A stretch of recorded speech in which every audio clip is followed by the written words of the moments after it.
Good morning, everyone, and welcome to the Step Change in Safety 7 Days for Safety webinar. We're absolutely delighted that over 150 people are joining us today. Thank you so much for taking the time to be part of this. I'm Kirsten Gove, one of the support team, and I'd just like to run you through the webinar control panel, which is right in front of you, to make sure that you get the most from this experience today. So 2 points for you. Firstly, if you have any technical issues, whether that be vision or audio during the webinar, simply click on the chat in the drop-down menu, type in your issue and press send. Either myself or one of my colleagues here in the background will help you. And secondly, very importantly, if you want to ask a question, then click on questions on the control panel, type it in and press send. We'd really like to encourage you strongly to do this. The questions will come straight to us and we'll be fielding them throughout the webinar. So that's it from me. I'll hand you now over to Steve Ray, Executive Director of Step Change in Safety, and all our panelists. Good morning. Thank you, Kirsten, and good morning to everyone on the webinar. And thanks for joining us this fine Sunday morning. This has been quite a week for us at Step Change in Safety, with great interest and uptake in each of our daily events. Our intention through the week has been to re-engage with the offshore community and raise attention and focus to the topics covered throughout this week. Ultimately, it's all about creating awareness and understanding on topics that have the potential to harm us, with the ultimate goal of ensuring everyone goes home safe after their work rotation offshore. Through the next hour, we have no intention to present or share videos with you, as we wanted to provide you with the opportunity to field questions to our panelists, who have kindly agreed to play their part this Sunday morning to respond to your question. So with no further ado, I'd like to introduce briefly our panel to you. We have Afolabi Banu, who is the Senior HSEQ Advisor for CRISOL. Afolabi is a career oil and gas man who has spent time both on and offshore supporting production engineering and operations. He has also worked in Qatar at offshore gas plants, working on planned shutdowns as well as acting as OIM. Afolabi is one of our co-chairs for the West Group and is also CRISOL's Step Change in Safety focal point.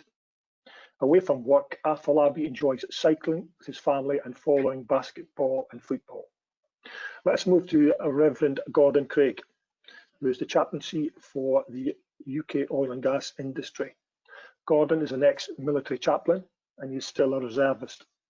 His specialist area is bereavement and trauma support.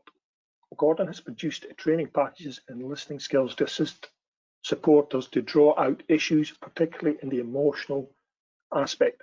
Males, where the stigma is quite strong still offshore, and they may find this hard to discuss. Away from work, Gordon's interests include plucking a bass guitar, which is getting louder as his hearing fades, and fast cars, which in his words are getting slower the older he gets. So good morning, Gordon. Let me move to Emma Thompson. Emma Thompson is our industrial hygienist and works for BP. Emma is currently supporting the North Sea region. She has worked for BP for over 12 years and has spent time on the Bruce and Magnus platforms, and more recently the Clare. Emma has also worked with BP Chemicals, refining and upstream. Emma spent a couple of years in the US and Angola, as well as working in London, Aberdeen and Grangemouth. More recently, Emma has completed a couple of offshore rotations in the safety discipline. She has a master's degree in chemistry with environmental chemistry also, and in her words is passionate about measuring chemical in air, ensuring no one is overexposed. Away from work, Emma also enjoys all types of cycling, from road to mountain biking. Alan Smiley is our safety improvements coach at TACA. Alan started his career in telecoms, particularly in air traffic control, before taking up his position of offshore telecoms TA. He became a safety rep while offshore, and his enthusiasm for the elected safety rep role saw him developing safety rep programs, which led to him being moved into a safety coach position. Alan has attained his enthusiasm for elected safety reps, safety committees, and how their roles can be more effective offshore. hence his involvement in developing the OPITO ESR standard and also the ESR SI 971 guidelines introduced in 2019.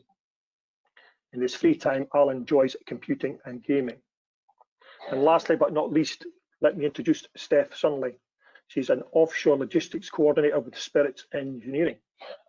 Steph works on the CPC platform complex just off Morecambe Bay, and she supports 7 platforms with a total POB of around 170 max. She's also an SI 971 elected safety rep and is one of our Step Changing Safety elected safety rep network members. Steph is also one of the offshore co-chairs with the West Group and a member of the Major Accidents Hazard Work Group. With the little free time Steph has, she likes to spend it doing aerobic exercise and enjoys her second passion of driving cars. In Steph's own words, talking is what she does best, which comes as no surprise as her job requires her to constantly engage with the CPC crews. So there we have our panel for today, folks. And I'm going to start with the question to Gordon Craig, our chaplain. And what I would ask you, Gordon, is how do we encourage those who may feel their future work prospects are at risk to raise concerns in these difficult times? Well, that's an interesting question. How do you get them to raise the issues? I think many of them are raising them to start with because people are anxious about their jobs. I think the question behind that might therefore be, how do you support people who are anxious about losing their jobs in this time? And one of the things which we all feel, I think, at this time is it's good to talk. That's what we're hearing. But how do we get people to talk? Because men don't really like talking about emotions, anxiety. They think it could come across as perhaps being weak, which of course it's not. So I think we've all got to set aside time to allow people to talk and give them our attention, give them our respect. Don't put people down, poo-hoo them because they're worried about something, worried about losing a job, and build that rapport with them that draws out the story that they're trying to tell us. Ultimately, nobody, if you like, on an offshore crew can keep somebody in a job. Let's be honest there. It's external pressures that are going to do that. So all we can do is support folks through their anxiety, I think, and just get them to speak to us. And I say you do that by giving them your time, make them feel they're important. If you're talking to somebody and your phone goes off, you've just told, and you answer that phone, you've just told them that phone call is more important than them. Think about what you're doing. Think about giving them, how you give them your time. How do you give them your attention? How do you show them respect? I could go on and on for hours about this. If we can maybe come back to it, but the 3 things I always say: time, attention, respect, TAR. Dead easy to remember that. Yeah. So it's about the sublime messages we may send just by our posture and our behaviours as much as listening. Then, Gordon, yeah. Yeah, absolutely. I mean, we speak, we communicate a great deal through postures, through body language, through just how we respond. We all know who's listening to us and who's not, just by the way we sit and interact. You've got to engage properly with people and give them all that. When I'm offshore, I can sometimes, I deliver courses at times dealing with this, and you know, there are so many skills you can pick up, simple things like to stop you wandering off mentally when somebody's talking to you and thinking about what you're going to have for tea tonight. Consciously engage with this people. How do I show this person I'm hearing them? And things like just thinking to yourself, right, every now and again I'll paraphrase what they've just told me. I'll summarize what I've just heard. These kind of little tips keep you engaged, and it shows that the person you're speaking to clearly that you've heard them and you understand them. And if you get these little summaries slightly wrong, they can correct you, and therefore you can be assured that you've heard the story properly. And that encourages people to talk further. Thank you, Gordon. Great answer, and hopefully that's been of much use to folks on the call here. I'm going to change base a bit because we've got lots to cover today and many questions to answer. So let me come to you, Emma. I think we included occupational health as one of our themes because we genuinely thought it was one of those challenging areas that wasn't much talked about, and we wanted to better understand how we could support that. So my question to you, Emma, is how aware and informed are the workforce about occupational health matters, and should we be doing more to increase understanding? And what does good look like from a communication point on occupational health? Yeah, so I think we are definitely less aware and knowledgeable about occupational health, like exposures and health effects from the workplace than we are for safety events. So, you know, if somebody trips over or hits their hand with a hammer, it happens there and then, it happens instantly, happens in front of our eyes, and we know how to stop it, or we know what would prevent it. With occupational health, especially exposures to chemicals, you can't always detect that you're being exposed. You can't always smell it, you can't hear it, you can't touch it. So it seems a little bit more abstract. So although people are definitely becoming more aware of it, because we as society, especially in Britain, are getting more interested in our own health.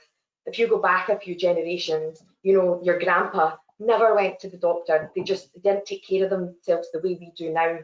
And whereas now we won't put up with like niggly issues, niggly problems with our bodies. And it's the same in the workplace. Now we can, you know, see ahead in our lives, and we're like, we don't want to suffer a cancer or an illness. But again, you can't see, touch, smell what you're being exposed to, and it's distant. So it's not always, because it's not immediate, it's harder to imagine it happening to ourselves. So I feel like we are getting more aware of it, but definitely we have a journey to go through to get to the point where we are with safety. You know, in the oil industry, we consider ourselves a very safe industry.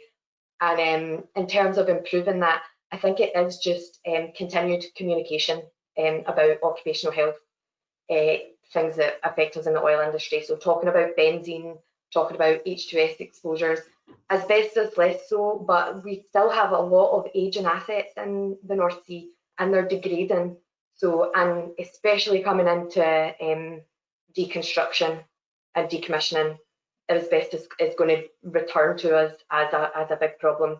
So I think it is just about getting the message out there and talking about it in the same way that we talk about safety in our toolbox talks. Thank you, Emma. Let's put that question to Steph. Put Steph on the spot here.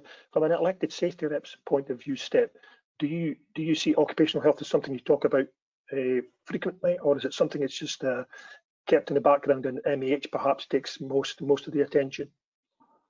If I'm talking from my opinion, then it's not something I'm very aware of. This week I learned quite a bit about it. Definitely it's more the slips, trips and falls that we concentrate on, and I think that's the industry.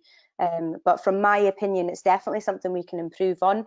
And I think from this, especially from this week, it's something that I'm going to take back and say, let's try and do more. That's not saying that the other teams aren't doing stuff with it, but from my personal experience, I don't know enough about it.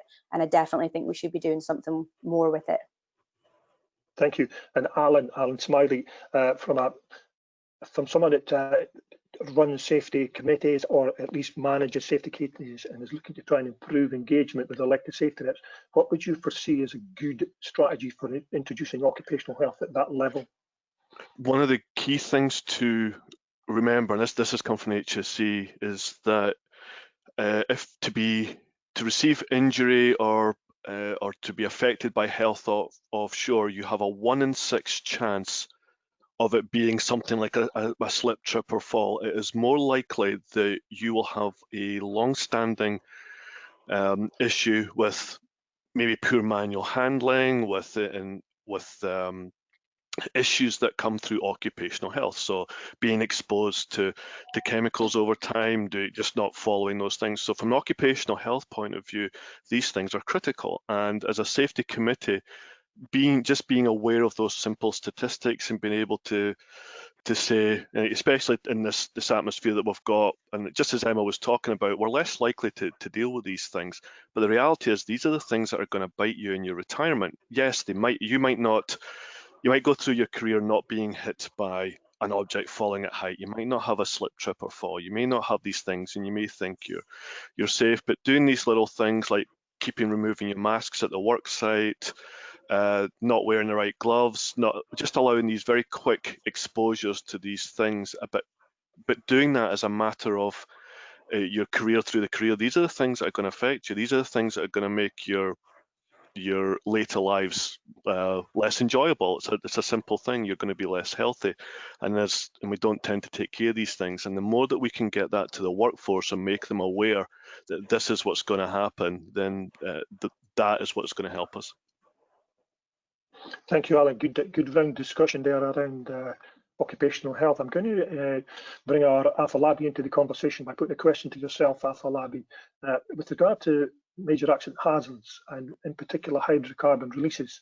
This gets lots of attention in the media and also within step change in safety, and rightly so. It's one of our biggest hazards. Yet we still see an increase in hydrocarbon releases of late. And what is it that we could do differently, or do you think this is happening, and what can we do to potentially recognise this as a workforce?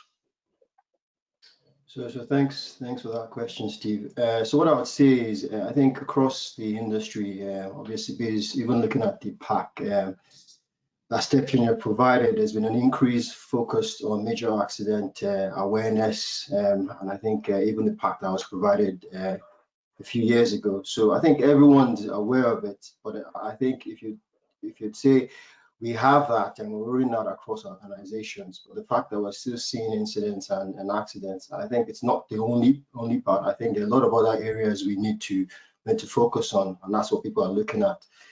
We're looking at contractors offshore, increasing their awareness, engagement with them. We're looking at training. So a lot of other areas that need to be looked at. So I think, yes, we're focusing on major accident and hazard awareness, but a lot of the other areas that we need to obviously look at, which we are doing, and also just generally just awareness, engagement, and I think that's what this week is also doing, whereby we just put that information out to people, and hopefully people can then use that, and hopefully we can have a reduction in the number of incidents. Thank you, Steph. I'm going to come back to you because you're responsible for flying people all over your seven assets, and some of those are NUIs, non-unmanned assets, if you like.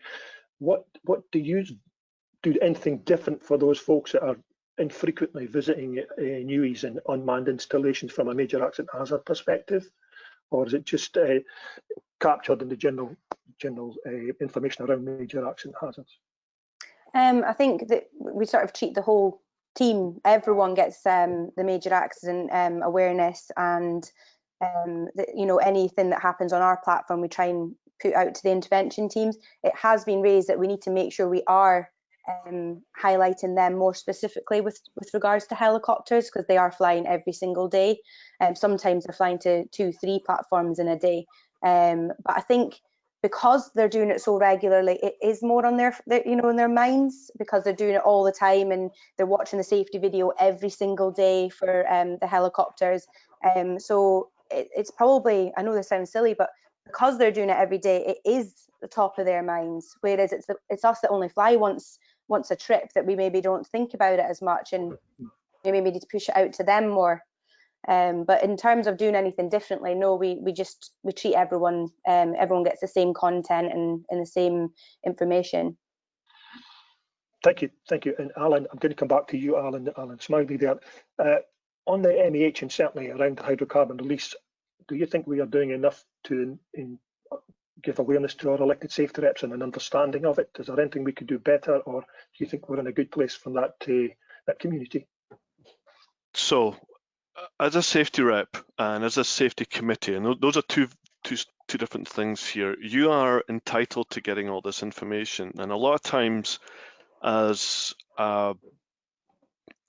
an operator or as a contracting company, you tend to supply safety reps and safety committees with information based on the safety case, surrounding the safety case, and that's the formation, and that tends to be the normal level of impact and communication with them.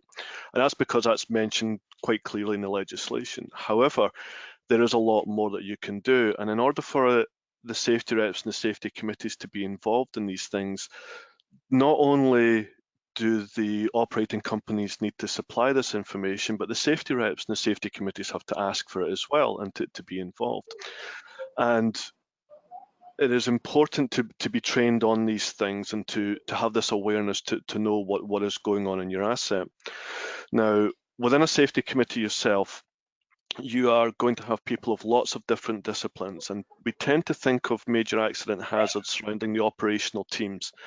And for that, those safety reps are the ones that tend to take on the brunt of those questions when you're in a safety committee. However, you do have the rest of the committee to be involved in. And a lot of times companies do run programs, they do have their own training to help people be aware of that, but they're usually aimed at different disciplines, and a lot of times it's not thought of to go to safety reps. So as a safety committee, as part of your training, you can ask for these courses, and it's very important that you don't need to be an expert, but to have this awareness from all these different disciplines, to understand that you have a point within this is really important, and to start pressing the operators onshore to give you this information. And it is all there. You have HSE departments onshore that are supporting the operator. All this information is there. And as a safety committee, you are entitled to see it. And not only entitled to see it, you're entitled to consult in it. You're entitled to review it. And it is not just this little area that you're in to do that. But if you sit back and do nothing, then you'll not get that opportunity to do it. And my experience has been that the operating companies are very keen to be able to give you that information. They're just waiting to know what to send you. So as a committee, think about what you want. Do you want to be involved to know what SECIs are degraded? Do you want to know where the major engineering programs are to sort issues? Do you want to know these things? And if you do, then ask, because that is a very clear entitlement as a function of your committee to do that, and it's a great thing for you to be involved in. As I say, you may not be an expert on safety, you may not be an expert on tech safety, however, your job as a safety rep is to be this expert on safety engagement, and these opportunities are there just for you to take and to be involved in. And if you've got a time, have a look at section 22 in the legislation. It talks very clearly about these opportunities for you. So I encourage committees to open that door to the operators and go and ask those questions. Thank you, Alan. Very, very detailed and informative response there, in particular around the guidelines. Thanks for that. Let's bounce around slightly. And this question probably fits with most of us on the call and the panelists. And this is to Gordon Craig. What's your thoughts around virtual visits, Gordon? What more can we do to make them more authentic if we can? Because let's be honest, in the last 6 to 7 months, much more of our leadership and our workforce support meetings and visits have been virtual. Are we doing enough to make them authentic, or is there something different? I know you still go offshore, but I just wondered if you have the thoughts around the virtual sessions as opposed to physical ones. Wow, it's a bit come out left field here. Yeah. What I have noticed, and I've heard from numerous places I've visited, is that virtual visits are certainly not as effective as personal visits. And I won't name any operators, but there was certainly, I visited one installation where the crew were actually quite vociferous in their dismay that the regular visits which they used to get from management had ceased because of the COVID situation, and they were feeling it, and they did. I mean, I think there's perhaps a little bit of a some folk might think that these management visits are a pain in the neck, blah blah blah, but actually they're appreciated because they get the word out to people directly, and the crews do appreciate them, and they're obviously missing them. How do you make virtual meetings more effective? Sorry, I haven't a clue. That's not me. They are really difficult, and I hate them myself. I just don't know how you would do that. I think it's an IT person you need to speak to for that one. Sorry, Steve. No, that's okay, Gordon. Like I said, I just wanted to get from your perspective as well. And I guess that's the same. I would ask Afolabi because he has to engage with his reports offshore quite frequently now using virtual visits instead of onshore visits. What's your thoughts around the effectiveness and how we could be more authentic or more informed around virtual versus actual?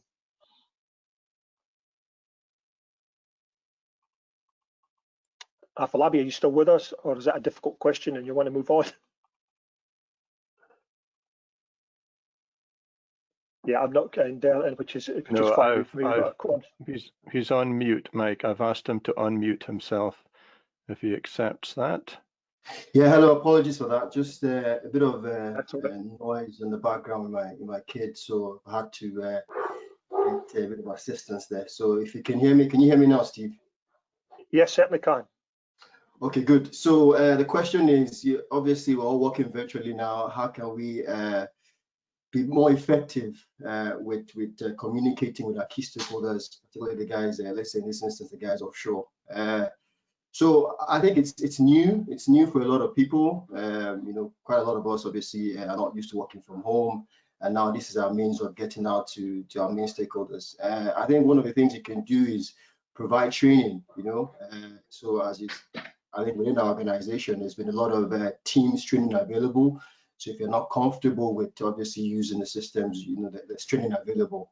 And also there is just, if you have a training, I think if you just also have conversations with the people within your organization, with your colleagues, and you can also use that to sort of get yourself more comfortable with using it. So I think no one's perfect, but I think as long as you use it, you use it available training, and as well as obviously try and reach out to people, you'll always get the support you need. Perfect. Thank you for that, Afolabi. I'm going to try and jump back to here. I'm just that's one for the entire panel, but we're going to come to you on this one first, Emma. So here we go. Understandably, most people's thoughts are occupied by the COVID issues, which is effectively what we're all dealing with right now. How do we remind people to remain vigilant around other hazards such as yours in occupational health or major accident hazards, and that they're still present? Because I know there's been much correspondence around COVID and protection of COVID and social distancing offshore and so on. What can we do differently that would refocus us on the other hazards that still exist in our business offshore? Emma. So I'm not sure that it's something that we would do differently, but I think for me, we've got to give COVID some time and space and make sure people's questions about it are understood and fully answered so that they're comfortable, and then they can put their mind back onto their work so that they're not distracted by these questions that they don't have answers to in the back of their mind, and make sure that they feel reassured, and if they don't feel reassured, that the operator or the installation can do something to help the person feel more comfortable at work, because all operators are doing a huge amount of work in the space of COVID to make sure that their workforce are not going to be catching COVID at the workplace. And then in terms of keeping our eye on our jobs, I think it's just making sure that people have the time and space to execute their work safely. We've reduced POBs quite a lot, so we are running on quite reduced numbers. So we've got to accept that we are not going to execute the same amount of work. And hopefully it hasn't affected the amount of supervision that we have offshore. So we're still going to have the same amount of engagement with safety observation conversations and management tours, safety tours, and conversations with the workforce, and just taking that 5 minutes to really look at the job that you're doing and discuss it with your supervision or your peers even. Thank you. Steph, you are the first person that many people see in the CPC platforms heading out to their work. When they arrive on board and you're obviously you see them first off, how do you get them in a place where it's not just a COVID environment if they think about, but it's a hazardous environment they work in? Do you do anything different? Are you seeing any changes? I would say that you know, the OIM brief is the first thing that they do before they even see me.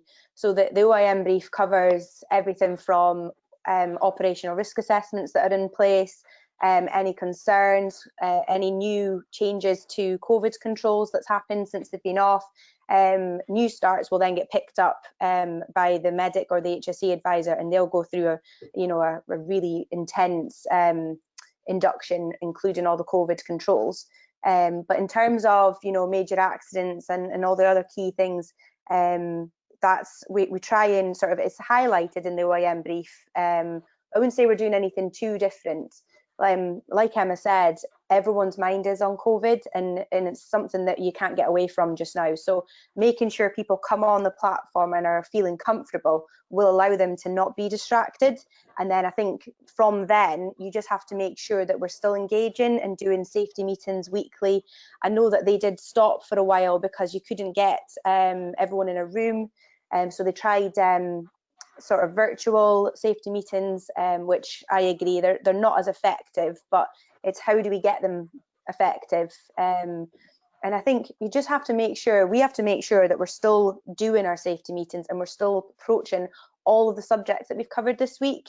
And I think it's getting back to that now, where we are more comfortable with COVID, where, you know, there's been no cases offshore, touch wood, that I know of anyway. And it's now you're feeling more comfortable, you're ready to kind of get back into focusing on the bigger matters and safety concerns. So I think we just have to make sure that we're not forgetting and we're not putting them on the sidelines.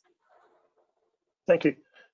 Let's move on to one of the other days we did. I think it was, let me think, it might have been Saturday. Actually, we did alerts and moments on Saturday, and let's talk about what are the challenges encountered by learning organisations, AFLAB, around sharing effectively information and being spontaneous around that. I think one of the best ways to make our industry safer is to share more information and learnings. What's your thoughts around that?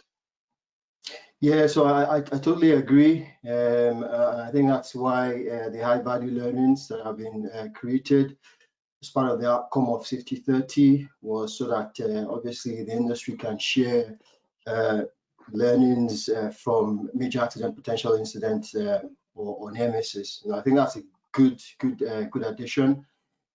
So we have the high value learnings here, but I think one of the things we sort of struggle with as an industry is sharing that within the industry. So you have all these learnings that you have internally, but obviously there's always the restrictions and the hurdles you have to go through to sort of share it externally. So I think that's the value of this high value learning. But one thing I would say though, that we need to have almost like a process in place whereby once an incident happens, you obviously share within your immediate installations, whereby you have to immediate checks you need to carry out. And then obviously you need to do a detailed investigation. Out of that, obviously you need to get management involved as well, so you can look at the organizational type impact in that. And then also, once you do that, you then have actions, obviously, that you need to sort of mitigating actions you need to put in place. But I think that's kind of like where kind of like the gap comes in, because once you do that, they really should be sharing that, coming up with learnings from that things you've changed. And also once you then have that, it's also sharing that within the organization. So it's not just within the organization, but sharing that externally as well. And I think that's kind of like where we struggle. And I think I could say that because of the number of high value learnings we've had since the first one came out last year, September. You know, so I think we've had about 10 in the 12 months. Is not sufficient. So I think that's kind of like where we struggle. So we sometimes have it internally, but then it's also sharing it within the organization, but also sharing externally. So I think that's kind of like where we need to improve. Thank you. Yeah, I would agree that I think there's a challenge between being open enough to share and having the understanding and the investigation complete. It does help if we can be more timely around that. I've actually got questions came in live from one of our participants on the call here, and they're asking around what can we do differently now, because the understanding is because of social distancing and minimal manning offshore, there's not the same volume of documentation and paperwork being spread around the platforms, which may be an opportunity to learn or share an event. What can organisations think about doing differently that doesn't involve the potential for transferring a virus or whatever it may be through paper and that offshore? And is that something they've talked about at the elected safety rep committee level, Alan, regarding the sharing of information that may have been shared previously through handouts and memos? Now that's not, or it's frowned upon in these days. So there is a lot of information that is going around right now. There's a lot of different sources. We're in a situation where government guidelines are they may seem difficult or how to apply them based on maybe where you've come from, where to go offshore. So this is still an ever-changing situation. And at the beginning of COVID, we tended to find that a lot of the information was being passed very efficiently, was being given either through briefings or whatever. But as time has gone on, this information has become a little bit more difficult, and as it's been highlighted. So there are still ways to do this. There's still some very effective ways to do this. And coming from a safety rep, safety committee point of view, again, there's these opportunities for you to do this. I know of operators right now that are doing briefings once a trip for all the safety reps. So you have asset managers, you have OIMs and HSE personnel on these calls, talking directly to the safety reps outside of the normal environment to ensure that they are talking to their constituents. We've got to remember, as a safety committee, it's our job to engage, it's our job to get this information out, and we are seeing our constituents every day. So we have this opportunity to do that, and these type of things, at least from that side, we should be very pointed on. We should be very not waiting for the operator or the contracting company to come to us, but take the opportunities to go to them and go, this is the information that we require, this is what we're seeing, and I guarantee this will be looked on positively. The operators at this point have been quite clear that this is a new thing. This is not something anybody has ever looked at in their contingency plans. These are all new things. So you have this opportunity to engage and to be a part of this and do the best that you can to represent your constituents. So while you can make that time and effort to ask them, if you want briefings, force the briefings. If you want to have that closer connection, if you want your operator to do this or your contracting company, then don't wait. Don't wait for your 90-day meeting. Go in and get this information now, because it's just going to benefit everyone. And these concerns that you have, this is the thing about a committee, which is different from being from a rep. As a rep, you're still a little bit isolated. You're still working within your constituency, and these things are a little bit more difficult to open your voice up to do. But as a committee, you're an incredibly strong, legislatively supported force on the asset. So ask the question. Go ahead and get the answers you want, and don't wait. So it's about pull as much as push, then, Alan, is what I'm hearing. Just if you think you need to go pull for it. Yeah, thank you. I'm going to change tact again just to keep it across the topics. I'm going to come back to Gordon. Gordon, have you seen an increase in workers requesting to talk with you within the last 6 months? And is there common themes that have been developed that you're responding to more frequently? And my second question on that is this something that the employing companies and operators have become aware of, if there is an increase in this sort of request for support? There was a spike at the beginning, and things have kind of leveled out again, I think, partly due to when I've been offshore, I felt there's a kind of a kind of level where COVID's around, but people are aware of it, but they're not scared of it now offshore. In fact, some people are more worried about going back than they are when they're offshore. But of course, there's still anxiety about family members and all the rest of it.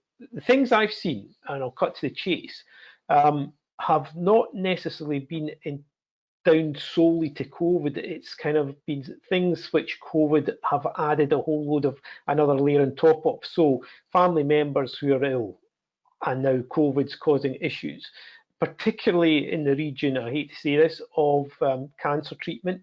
I've talked to so many families who have had a member where they're struggling, can't get access to cancer treatment, or was put on pause, and all that kind of stuff causes anxiety. Now, what anxiety does, of course, is it takes people's minds off the ball, to be frank, and there's a big safety issue there. If you've got folk offshore who are worried about loved ones onshore because of COVID and what's going on, they need to talk, and they need to be able to express their concerns.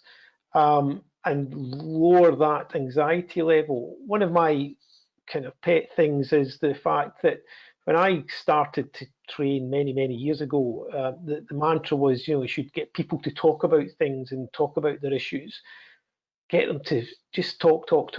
Well, actually, you need to do more than that, because if people just talk, they can build that, they can dig that hole even deeper and push themselves further down, think they can't get out of it. You need to do something with the story, provide them with something that's positive, something they can do. So I know I'm going slightly off topic here, but there has been a rise in this kind of situation where people are anxious, and when folk are anxious, they do not think rationally or as rationally, because we're all programmed that our emotional brain has priority over our thinking part of our brain, as it were. And so there's an issue there. People need that space to talk. Are companies aware of it? Yes, I think most companies are aware of it, and certainly companies are pushing, a lot of companies are pushing their employee support programs offshore, encouraging people to talk, and that's what we need to continue to do, because definitely, I definitely say offshore of late, the concern over COVID is not as great as it was to start with, but concerns over loved ones who are struggling through this whole situation is still around. Okay, good. Thanks for that, Gordon. And it's good to know that you feel that the companies are aware of that and taking some action on that. That's it. I'm going to jump across to Emma now. Emma, I have a question for you. So, at Step Change in Safety, we have our strapline is Play Your Part. As an occupational hygienist, what do you think people in our industry in the workforce could do more about the occupational hygiene and occupational space from an awareness point of view, and the safety of their colleagues? Is there more the workforce could do in general around that space? So I really liked the point that Alan made earlier when he was talking about major accident hazards, and he said that the information is all there. There's big HSE teams onshore supporting the offshore assets, and there's a lot of knowledge in those teams. So I think that the offshore population, the safety reps, your safety advisors, can really draw on the information that's available onshore from your HSE team and your industrial hygiene team and occupational health team, if you have one. Oftentimes it's a contracted service, but it is there, and we have a lot of information that we can share with you. And actually, a lot of us are really passionate about what we do and we want to share, and it's a lot easier when there's a pull from the platform rather than us trying to push the information on you. And just for everyone offshore, be curious. You know, when we are looking to walking about the platform and we do see a safety event, we're comfortable going over and stopping the job and asking the work party about it. If you see something where people are working with a chemical and you don't know if they've got the right glove or the right mask, you're not sure they're wearing their mask correctly, you know, approach the team, and in the same way that we would do a safety observation conversation, you know, be curious about what they're doing, and oftentimes they'll give you all the information that they have, and then you've learned something.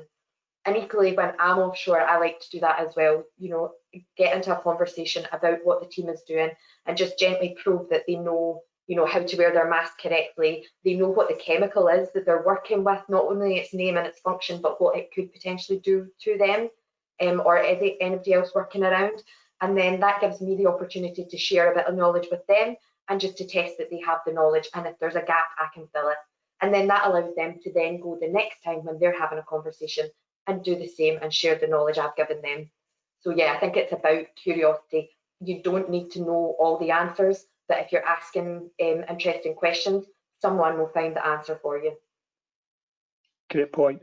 It certainly ties in with Alan's one around pooling for information and being curious and being sort of investigative almost. Thanks for that. Let me go. I'm going to go across to Steph with a question here, and I think this will be for Afolabi as well. Steph, and don't take this the wrong way, but you're a very non-technical person offshore. You're in an administration role, which is absolutely critical for getting the people around the field. But from a non-technical point of view, in your role in Major Accident Hazards Group, what can non-technical people do to understand how they have an impact on major accident hazard prevention offshore? Do they really understand it, or do they have a part to play? And what's the things that you think about as a non-technical person? So the biggest part of my job is managing helicopters, and one simple mistake. So although it's not technical, if I manifest someone wrong, a slip of a finger, and I manifest someone's bag at 100 kilos, or I manifest it too light, and that helicopter is restricted on payload, I could overload that helicopter, which can result in a crash. It can result in not having enough fuel to make it back to Blackpool or wherever they're going, and that if they crash, that's because of me, because of a clerical error. So although it's only clerical and not technical, it still could have a huge impact on a major accident. It's anyone who isn't technical, they've got simple things about keeping your eyes open. What can you see? Fire extinguishers, the one I always come back to, is that if there was a small fire, that fire extinguisher will put it out. But if it's in the wrong place, or its access is impeded, then what happens when that little fire is going? You can't get to that fire extinguisher. That fire grows, could result in an explosion, or loss of plant, loss of structure, loss of life. And from the simple, you've seen it and you didn't report it. And that's what I always try and say, is just because you're not out there, you're not working with a live plant, you can see things, and just keep your eyes open. So even if I'm out in the park, I'm always asking questions, when does that get that scaffold get re-tagged? Just simple things, because I'm always thinking in the back of my mind, if I don't report it, what happens if next week something happened and I could have avoided it? And that's what I try and say to everyone else and other safety reps, is that just think outside the box. And even if you're not on the plant and you're not working with hydrocarbons and what have you, there's always a way you can help prevent major accidents. There's always something you can do. Great answer from your side, Steph, and it's good to see you're thinking about those things. Afolabi, from a more technical background, when you have shutdown crews arriving, or you have specific people coming to do short-term work, perhaps specialists coming to your installations, how could we as an industry make them more acutely aware of what's going on in that installation that may be different from others from a major accident hazard point of view? What's your advice on that? So for me, it's important that we get the induction right. I think that's very crucial. As we said, we've got 80% of the workforce offshore are contractors. So quite a few of them are transient as well. So it's quite key that we make sure that inductions we give are very, very important, and also making sure supervision are available on site. There's also a lot of sort of activities that supervisors have to do, which involves relating with onshore folk, but they need to be out on the plant monitoring activities. I think being involved in toolbox stocks, doing their usual audits, doing their usual walkarounds. So I think from that perspective, we need to make sure that we give them the opportunity to do that, because once we do that, they can obviously oversee activities and hopefully prevent incidents from happening. Thank you. And again, I guess there's a part to be played there by the workforce in general as well, about being curious, about pulling information. If you land on an installation you haven't been on for a while, ask that questions during the induction. I think we all have our part to play, and I think that's a message I'm trying to get across here. Is it, it's not to be told, it's to be curious, to be inquisitive, and to find out what's around your specific installation. Alan, I want to come to you with a specific elected safety rep question that gives me cause for concern now and again. I'd like to hear it from your standpoint and Steph's. We know there's been an immense amount of change in the manning levels offshore, and we know there's a churn in the business right now. How do you cope with keeping safety committees alive when perhaps elected safety reps are being misplaced, or they're being down-manned, or they're sadly being made redundant? and there's a churn in the business, how do you remain effective with a committee when perhaps half your reps or a high percentage of reps are changing it all the time? What's your thoughts on that?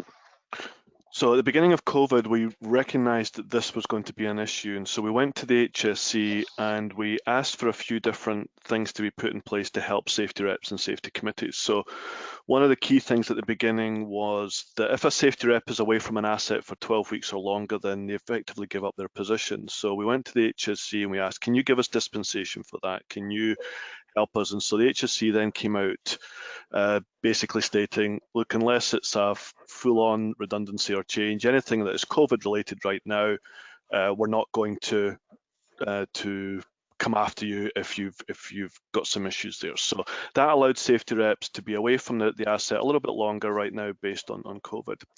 The second thing right now is for safety reps, we'd put in two different types of meetings for the committees. One was your 90-day meeting, and at the 90-day meeting, that's where the forefront of most of your duties and functions come together as an asset.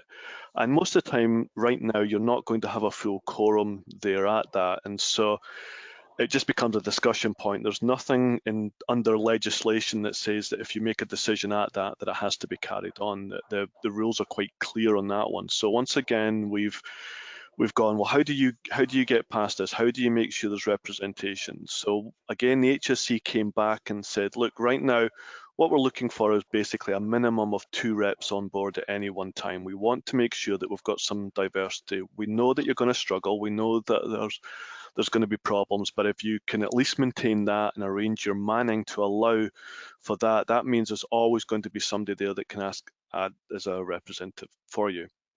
Now, some other things that you can do. As a safety rep, you're allowed to nominate a member of your...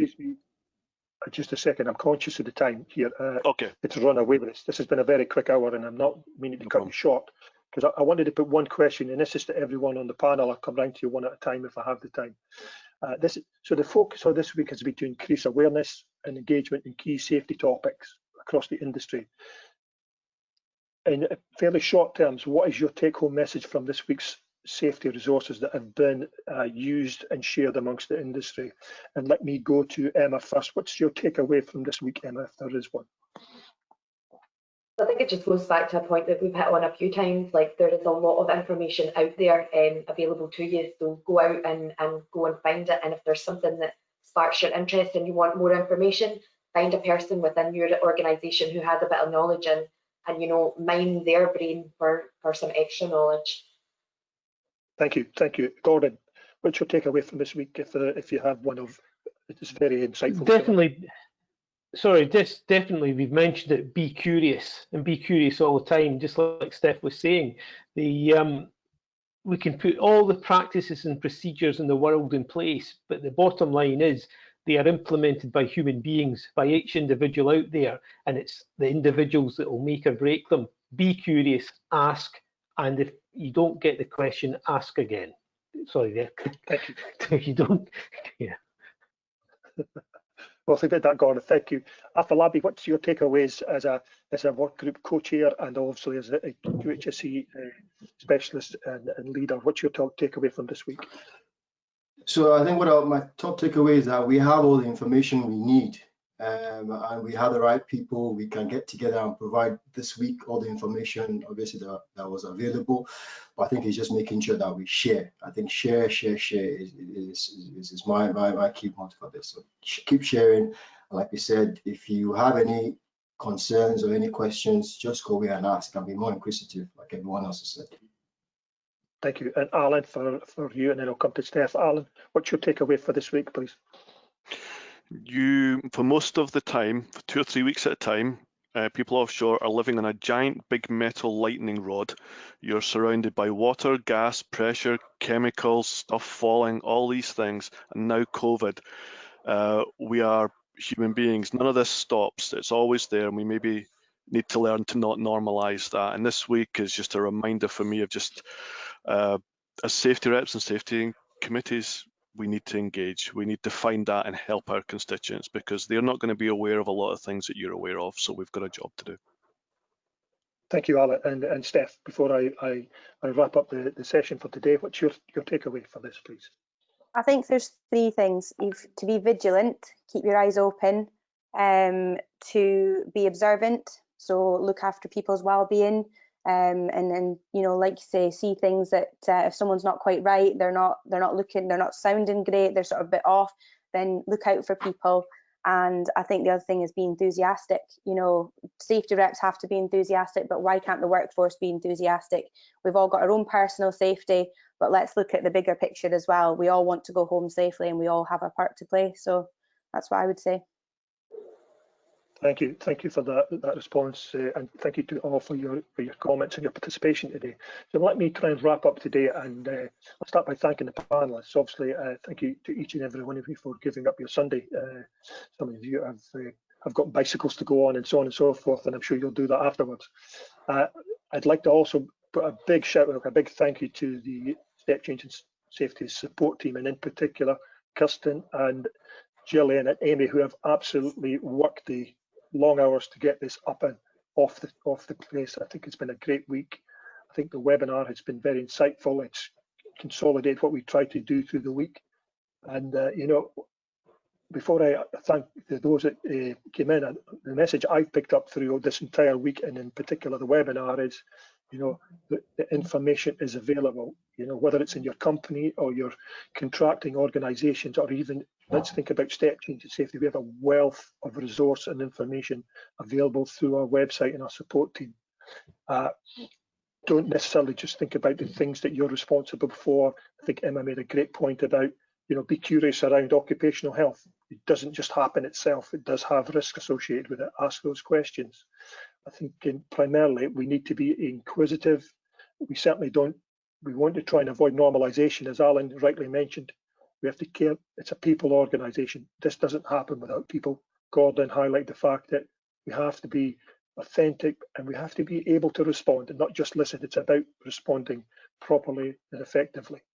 So all in all, it's been a great week. I think we've covered lots of different topics. I would hope that we've brought the focus back into the larger safety perspective. I don't know if I've been cut off or not, but I'll finish by thanking the audience for the participants and for your time spent on a Sunday with us on the call. Thank you very much. And with that, we'll hopefully all make a difference together and everyone can go home safe. Thank you very much.